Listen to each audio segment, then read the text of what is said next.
Hi there, this is Lee Bird with Btech, and it is Cybersecurity Awareness Month 2023. All right, October, here we are. We're back to Cybersecurity Awareness Month, and as kind of cheesy as these months can be, this is a pretty important one, and it's a good idea, good reminder that we always need to sort of stay focused on cybersecurity for our credit unions. And just a few statistics, and I've got 3 tips for you. They're probably ones you already know, but this month we're going to use this as a reminder. So the first thing is the number of ransomware attacks. If you feel like things have calmed down a little bit or whatever, they haven't. So last year, 2022, there were over 800 million ransomware attacks worldwide. That was more than 4 times the number of ransomware attacks in 2020. So just in 2 short years. So they continue to escalate, and they just continue to get worse. I think what we saw last week with the MGM and the Caesars Palace ransomware attacks is they're still going after large organizations, but also small organizations. The ransomware attacks are still out there. All right, so I've got 3 tips for you. First, the number one type of attack we're seeing is what I would call a compromised credential attack.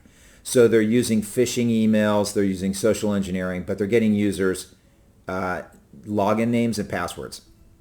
Once they have that, they're now into the system as you. And there's one thing you can do to really reduce the risk of a compromised credential attack. It's multi-factor authentication. So we really like a program called Duo. Basically, you get a push notification to your phone. Are you trying to log into this server? Are you trying to log into this website? You trying to log into this 365 account?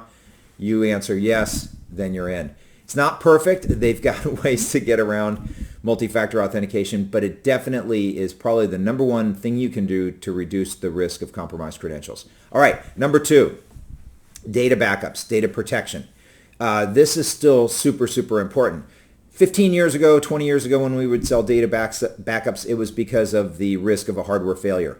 I think we've evolved past that now, and really it's more about protecting the integrity of your data. So when these threat actors get into your environment, they can do one of 2 things. They can either steal the data, which in the case of intellectual property, we're seeing that happening a lot, or they can encrypt the data.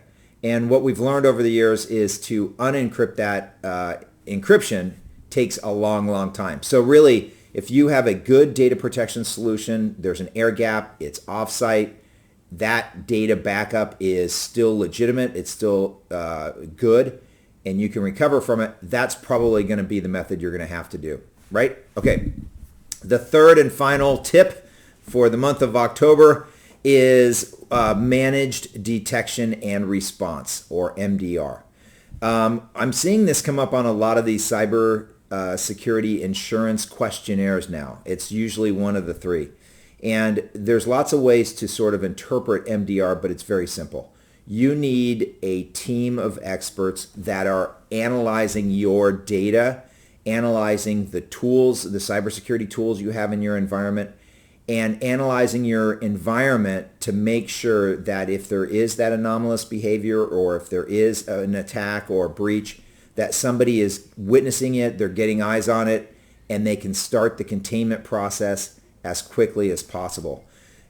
Sort of the analogy I use a lot is we'll get phone calls from credit unions that they'll say things like, we think we might have been the victim of a breach. Unfortunately, if you don't have the video cameras set up before the incident, you can't go back and understand what happened. So an MDR solution is just one of many layers of cybersecurity you need in your environment. Obviously, we partner with Arctic Wolf. They're the best at doing that, an incredible service.